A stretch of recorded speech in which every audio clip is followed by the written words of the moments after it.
Good, Zip. Hey, kia ora. Helen, Brahms here, coming live from Sun City in Arizona. Hope you're all having a super fantastic, sparkly, shake it up Saturday. Oh my gosh. We kind of started it off with, we had ideas of what we wanted to do this weekend, and today we did a couple of them. Uh, this is my first time being on the computer today. I have not been on the computer at all today. I actually had to turn it all on. So it goes into lockdown mode, and I turn off the keyboard and I turn off the mouse because they're all Bluetooth. And so then I had to restart everything like I do every morning, and just to come and do the live. But so that was our first shake it up of it. Oh, jeepers, I got little bits of paper around. Been wrecking my journal. So after this morning, after our walk, we came back and I'm sitting here having breakfast. Actually, no, we went for a drive afterwards. I was going to go to the supermarket. I was going to go to the supermarket and ended up not going. Instead, we just hopped in the car and went for a drive, and we had Chick-fil-A for breakfast today because we don't know. You okay there, Zeph? Okay. She was just jumping up on the dash, and I think she caught her foot on something or slipped somehow. But anyway, and normally we go and get breakfast on a Sunday as part of our mystery drive thing, but we can never do Chick-fil-A because it's closed on Sundays. So, excuse me.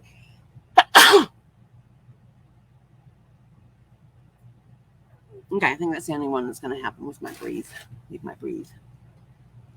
It was right. Oh, there it is. It's hiding behind my phone. Hang on. Oh, that smells good. Breathe. It's got lots of good stuff in it. It helps clear out the sinuses and helps congestion and chest and all that sort of good stuff. So we decided, yeah, I'm going to go get Chick-fil-A for breakfast this morning because we haven't done that we haven't had Chick-fil-A in months.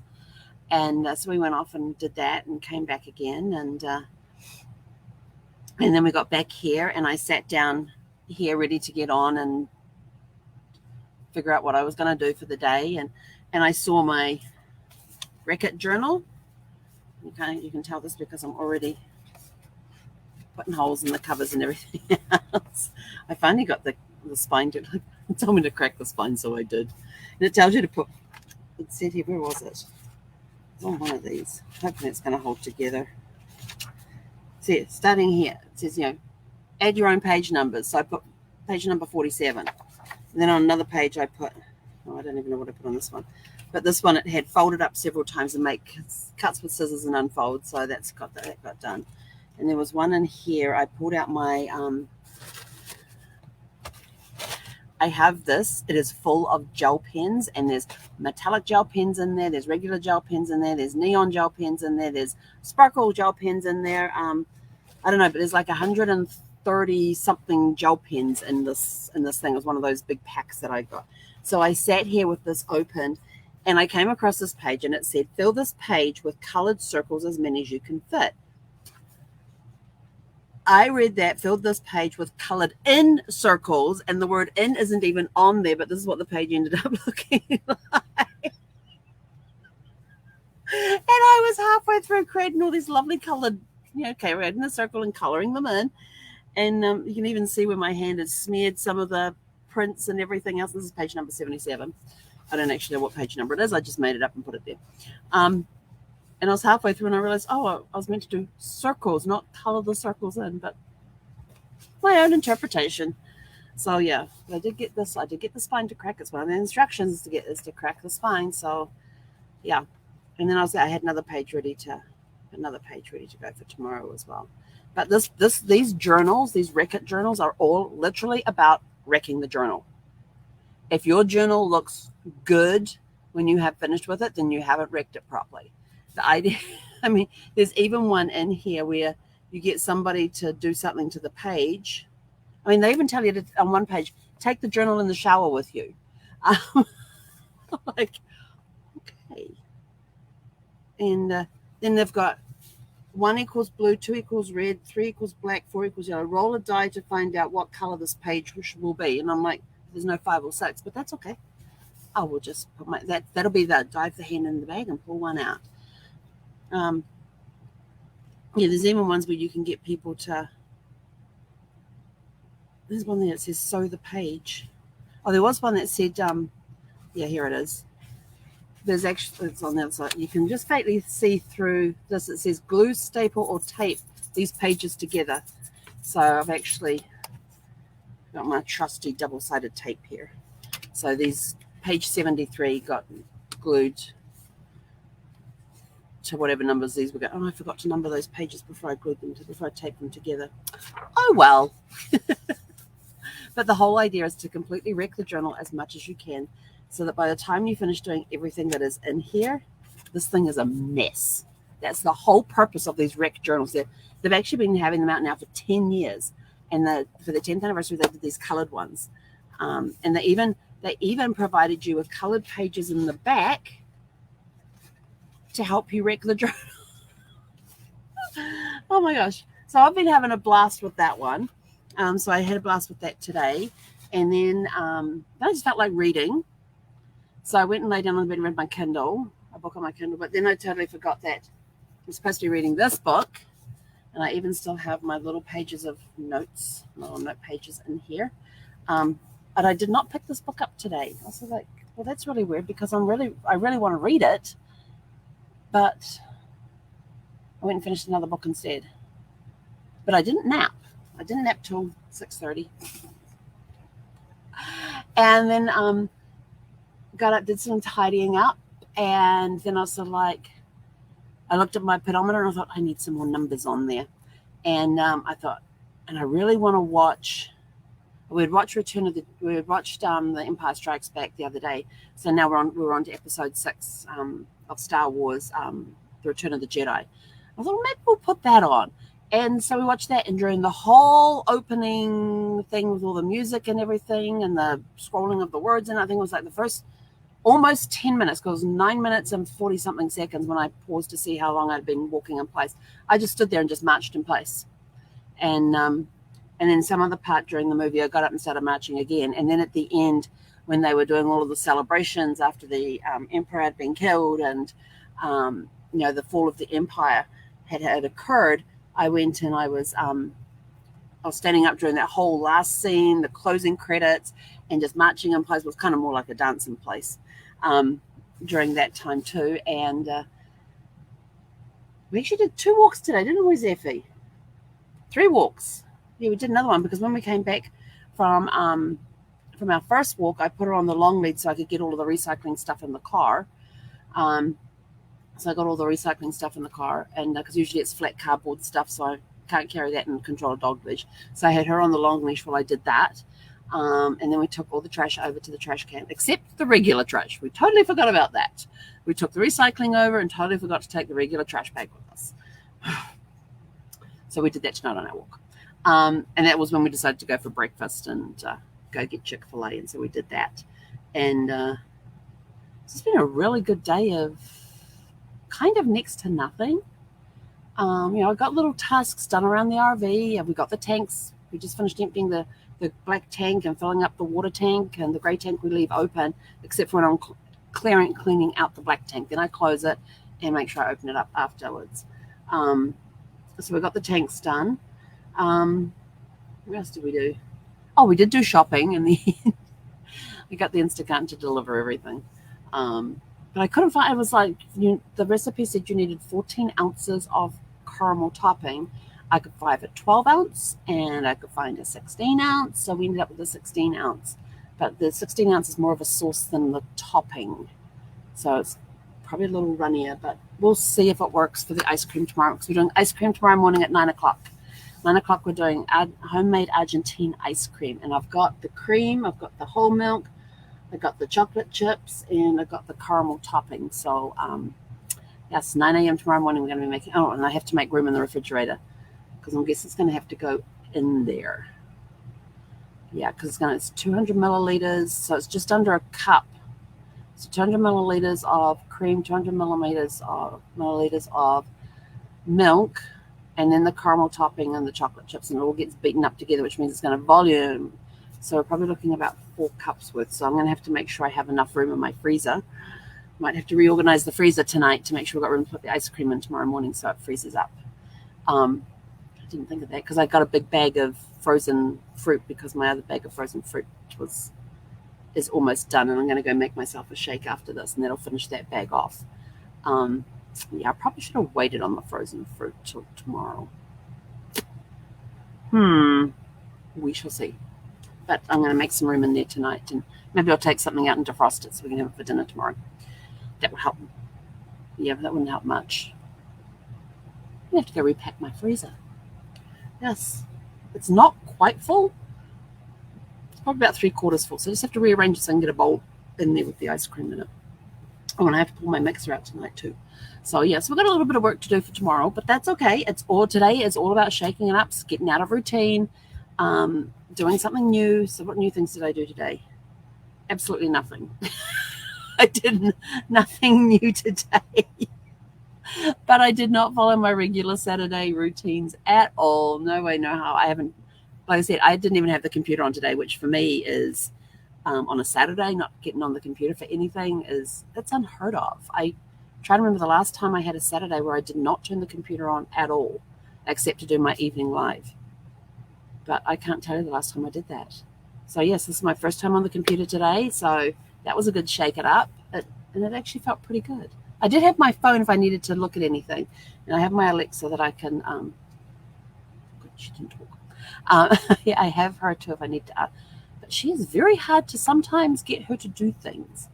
Like I asked her because I love the sound of a New Zealand native bird, which is called the tui. It has a beautiful sound. And whenever I go down to New Zealand, I just like standing outside and just listening to them with their little calls and that. So I asked Alexa if she could play me the sound of a tui. And so she comes in with a Wikipedia definition of the sound of a tui, but she wouldn't actually play it. And I said, can you play me the sound? And we found this in Wikipedia, and it says blah, blah, blah, blah, blah. And I'm like, oh, great. We're having community. Although I have to say, she is much better at understanding what I say than Siri has ever been. So, yes. We will get through this barrier and finally get her to play a tui sound at some point. But anyway, so it's been a really good day. But it also got me thinking too, because I did my dry run through for my presentation yesterday that I'm doing in June. If you'd like to come along to those events, that's June 2nd at 5 p.m. Pacific time and June 15th at 9 a.m. Pacific time. Just shoot me a private message so I can send you the invite link. Because they are starting to get really full on those. But, so I was thinking, what can I cut out? Because there were certain things that afterwards I said, I forgot, totally, we were just chatting afterwards. And I said, I totally forgot to mention that. They go, you have to put that in. And I'm like thinking, okay, I just did 22 minutes with what can I cut out to put that in? And yeah, so we have to shake the presentation up a little bit. So I had that playing in the back of my mind as well. I didn't come up with any solutions or ideas or didn't do a run through on it. It's just mulling over in there. And every now and again, it's like, maybe we could talk about that. So talking about key things of that show moving forward. So it's kind of interesting. But the thing that fascinates me, and I told them this yesterday, is the thing that fascinated me is that when I pull into a campground and I'm sitting, I drive into the campground, I'll back into a space, or I'll go through the pull through or back into a space and all that, and I get out and I'm hooking up the sewer line, the power, and the water, and people walk past and go, oh, have you just arrived here? Are you by yourself? And I go, yeah. Oh, you are so brave. And I'm like, okay. I'm just doing what I need to do. And people think I'm brave about the fact that I'm driving a 32-foot RV, and it just astounds me that when they find out I'm traveling by myself, and you're so brave. And I'm just like, not really. I'm just doing what I need to do. I could put that in there. Hang on. I got to go make an alteration. Where did I put it? There it is. It is I'll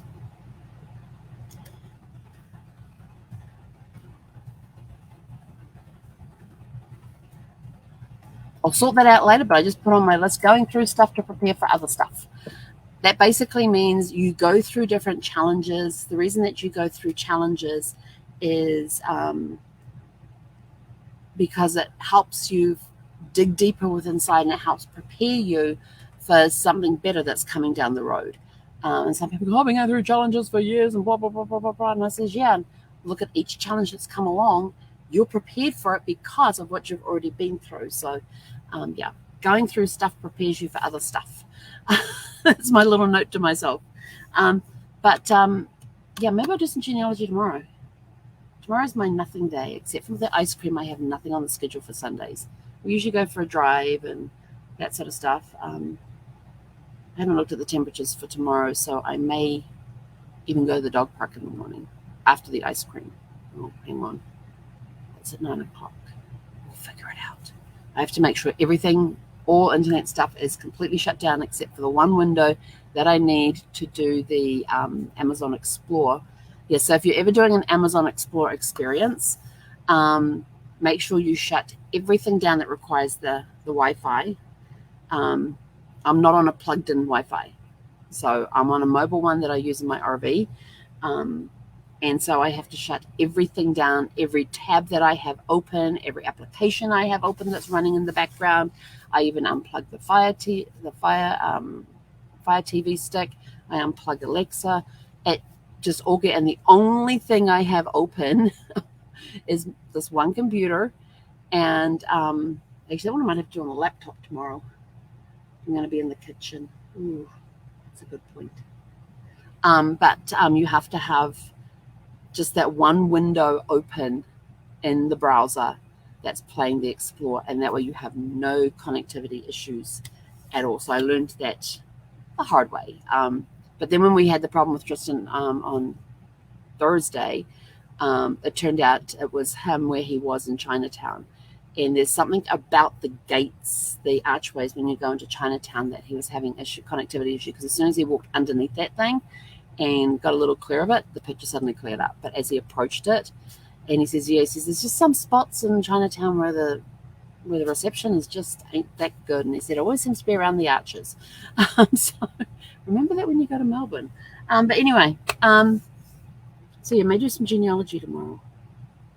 I do want to sit down and read my letter number 20, or am I on to 23, because there's a 5-page letter in here to read. So I've got that sitting over here for me to read before I put it in the little collector container that I have for all of these letters. Yeah, I want to hear what happened. There's one more letter to go, and then I'm done with that series. Oh my God. But they have another series, which I can start up. So for those of you who don't know about the flower letters, they come in these really cute envelopes with a really cute thing and everything else, but they kind of ruin it by putting this little stamp on instead of a regular stamp. That's my opinion. But these flower letters, they have different series. This one is based around World War II, and it takes place before, during, and after the June 6th landing at Normandy. And so they are love letters that are written backwards and forwards, but there are other characters that come in and write the letters as well. So it's not just lovey-dovey letters going backwards and forwards and things like that. There's parents that get involved with writing letters. There's officers that get involved.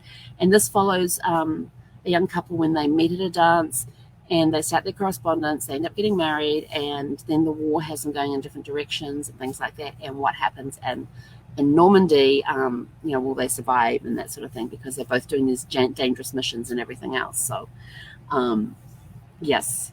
And I've really enjoyed the series, and these guys that write these letters have done a great job, because they have in the letters, they will have these words that are in red, and it will be some terminology that they used to use during World War II. And so you go to their website and you can go into this one area and you can look up these different terminologies, and it explains it fully, what the term, like if it's an acronym, it will tell you what the acronym is and why it was used. And so it gives you a little more background. But they're keeping they're keeping these letters as true to history as they possibly can, to the actual events that took place. And the one I want to do next is to do with, what is she? I think she's a male. I think the next one is a mail order. The next one I want to do is a mail order bride that goes into the Wild West. I always had this fascination with the Wild West. So, yes, I thought, that might be a cool one to follow next. And the other thing I like about these letters too is it gives you information that happened at that time in history. So if you have ancestors that were involved in any of these events that were taking place at the time that they're writing about, it gives you a little background into what life was like during that time, the things that they had to put up with, the things that they had to adapt to, that sort of thing. So it enriches your family history by knowing, oh, well, these people are in the same area that this person, that this relative was, or this ancestor was. And so you go in and you have a look and you learn about this. And that's why I like going through and looking at on this day in history, what events took place. And then I'm sort of like, okay, those events took place in that time in that area. Did I have any ancestors or relatives that lived in that area that may have been a witness to that historical event or may have been involved in it in some way? So you go and you have a look and you start doing the research. And so you go back to your family and you look at your tree during that period of time and see that, oh, you may have had an ancestor that was actually living in the area when that particular event took place. So the likelihood of them being involved in it could be very high. It's like one family tree that I was researching for a client, her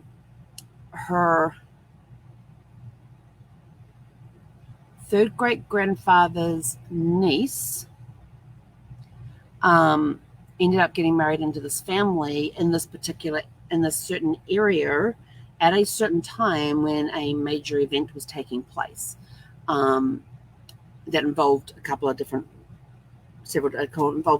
families. So the likelihood that she was related, that she had married into the family that was involved, one of the main families involved in this incident, is quite high. We haven't found the actual connection, but we're looking at place and time. Got 2 out of the 3. Now we just have to track her husband's side of the tree to see if there was a connection. But, she was in the right place at the right time when this was all happening. So it'd be very interesting to go to see if there actually is a connection. So we've got time and place that was confirmed that she was in that time and place. Found a copy of their marriage certificate. So definitely in the right place at the right time for that one, although I wouldn't exactly call it the right time. But when you're researching genealogy and you're trying to find out information on a particular incident that's taking place, then she was in the right place at the right time to be part of that. If they were related, how much were they involved? We don't know yet, but researching to find out. So you never know what could be happening out there. And then the fact that you get the opportunities and things to go visiting places like this too. So, we've got, between genealogy and travel, there's a lot of places you can go for a lot of different reasons. Anyway, I've rabbited on long enough. I'm out of here. I'm going to go make my smoothie so I can sit down and might watch a movie. I think I'm going to go watch a movie. Yeah, we've got time to watch a movie. It's only 8:30. We've got time to watch a couple-hour movie.